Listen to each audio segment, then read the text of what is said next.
How easy is it to get up in the morning when you know you're not doing all that it takes? It's not very easy at all. You can just lay there awake thinking, oh, what's a few more minutes in bed? It won't matter much anyway. Wrong. It does matter. It will matter.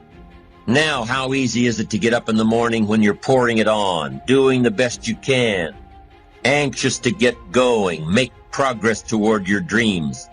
It's a whole different story. When you're resting to renew your reserves, it's much different than resting to avoid your day. When you're psyched up and excited for your life, when you're excited for what you've planned to accomplish for the day, it's amazing. You'll wake up before the alarm clock even tries to startle you awake. Your successes fuel your ambition. Your successes give you extra energy. Your successes pave the way for more successes.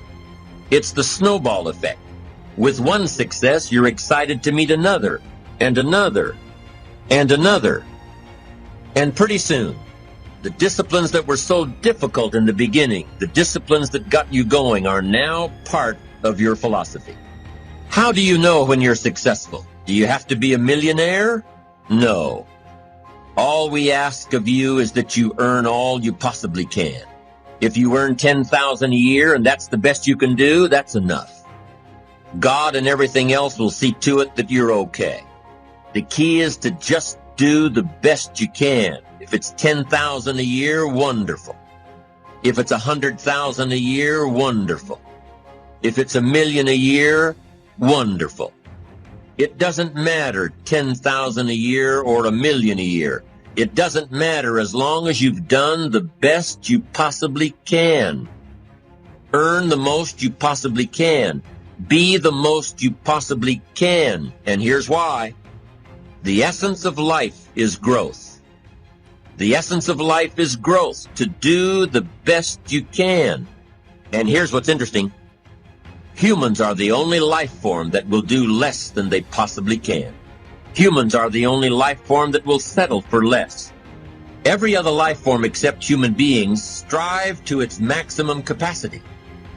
How tall will a tree grow? Approximately. As tall as it possibly can. You never heard of a tree growing half as high as it could. No, trees don't grow half.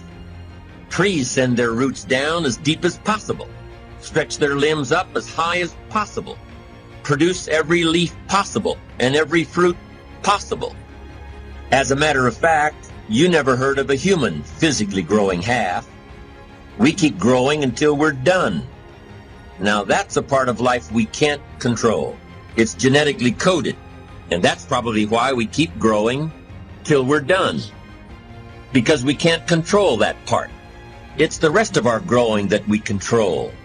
The growing of our minds, the expansion of our minds, that we can control. And that's what tends to get away from us. All life forms inherently strive to their max except human beings. Now, why wouldn't human beings strive to their maximum possibility? Here's why. Because we've been given the dignity of choice. It makes us different than alligators and trees and birds. The dignity of choice makes us different than all other life forms. Some decisions are major decisions. And also there are a lot of small decisions that we don't make, that they tax our minds, they drain our energy. They create a lot of anxiety and nervousness and mental torment because we don't take care of it. We decide not to decide, which is a decision. Deciding to decide, to act, is a major, major challenge for all of us at different points in different areas of our lives. And there are things that happen to us along the way, experiences that we have that prevent us from working through the mental block of acting.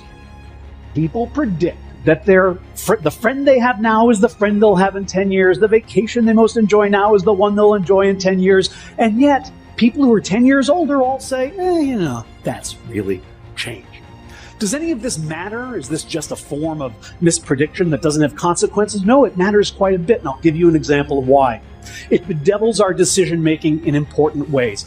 Bring to mind right now for yourself your favorite musician today and your favorite musician 10 years ago. I put mine up on the screen to help you along. Now, we asked people to predict for us, to tell us how much money they would pay right now to see their current favorite musician perform in concert 10 years from now. And on average, people said they would pay $129 for that ticket. And yet, when we asked them how much they would pay to see the person who was their favorite 10 years ago perform today, they say only $80. Now, in a perfectly rational world, these should be the same number, but we overpay for the opportunity to indulge our current preferences because we overestimate their stability. Why does this happen? We're not entirely sure, but it probably has to do with the ease of remembering versus the difficulty of imagining. Most of us can remember who we were 10 years ago, but we find it hard to imagine who we're going to be. And then we mistakenly think that because it's hard to imagine, it's not likely to happen. Sorry, when people say, I can't imagine that, they're usually talking about their own lack of imagination and not about the unlikelihood of the event that they're describing. The bottom line is, time is a powerful force. It transforms our preferences, it reshapes our values, it alters our personalities. We seem to appreciate this fact, but only in retrospect. Only when we look backwards do we realize how much change happens in a decade. It's as if, for most of us, the present is a magic time. It's a watershed on the timeline. It's the moment at which we finally become ourselves. Human beings are works in progress that mistakenly think they're finished. The person you are right now is as transient, as fleeting, and as temporary as all the people you've ever been. The one constant in our life is change. Of doing those things that we know we ought to do. And so what I want you to think about is, what is there that you know you need to do, that you want to do this, but for some reason or another, you've been holding back. For some reason or another, you just have not been able to gather your nerves or be able to work through the procrastinating or putting it off or justifying or blaming. Some reason or another, you just haven't done it. And you know you ought to do this. You really want to do this, but you don't know why you haven't done it. We know that this is not easy, because in order to begin to reinvent your life, you've got to make a conscious, deliberate, determined effort. That you really got to put all of yourself into it. It's very challenging to act, to do those things. There are times when you're looking at it and you say, I know I need to do this, but I don't feel like it. See, life also are things that can inspire us to act. See, we don't have the courage, and that's what it takes, courage. It takes guts to do that which you know you need to do. If you don't have the courage to act, life many times will move on you and make you act. I don't want to do it. I know I need to do it, yet leave me alone. No, I don't want to do it. So what do? What are those things that cause us to do like that? I think that among the things that prevent us from acting is the fear of failure. And if you've already failed, you don't want to fail again. The pain of that, the disappointment, the fear of loss is another thing. Because many times when we do those things that we know we need to do, we feel that we might lose somebody that we love very much and care about. We don't want to hurt anybody. Many of us don't act because we want other people's approval. We want everybody to like us and to accept us. And that's not possible. Many of us don't do the things that we want to do and don't act because of lack of self-confidence. We don't believe enough in ourselves. Strongly that we are who we choose to be. And one of the things that you've got to do is you've got to watch your inner conversation and discipline your thinking and your imagination, because if you don't, your mind will take you on a wild trip, talking to you, telling you what you can't do. Part of what you've got to do is be your own motivator. You've got to talk to yourself and you build yourself up, and you'll feel your energy level coming up, and people will feel that around you. See, now, if you go through life being afraid, people can sense that. They can pick up that fear, not trying to disturb anything, not trying to shake anything up, not trying to make any waves. Fear is so big and so prevalent today. Nothing produces more failure than does fear. It is the fear of failure that freezes people before they even start. It is the fear of failure that causes you not to want to deal with the rejection and the potential hurt that failure causes. So fear cripples you on so many levels. But how is it that some people somehow manage to get by anyway?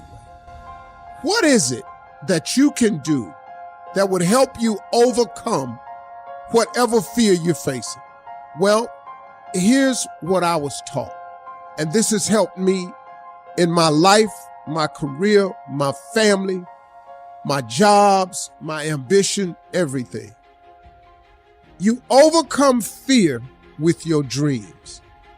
I want y'all to listen to me closely.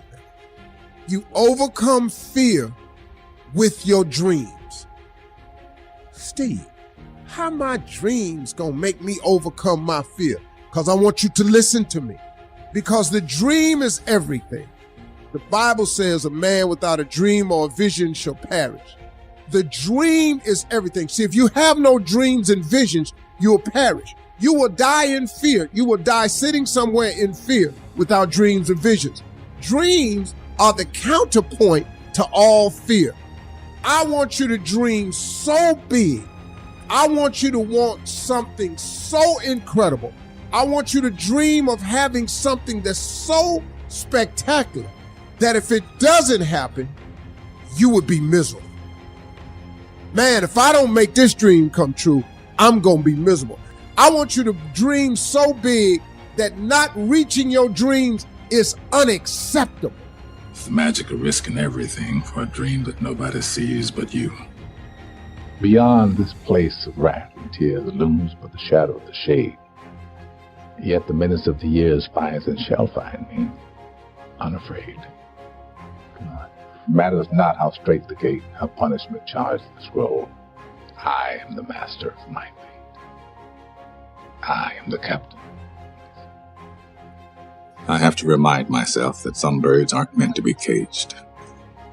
Their feathers are just too bright. And when they fly away, the part of you that knows it was a sin to lock them up does rejoice. Let me tell you about a voice. The one that whispers. It tells me what's right and what's not. When to leave and where to go. It's not Shakespeare. It does not speak in memorable lines.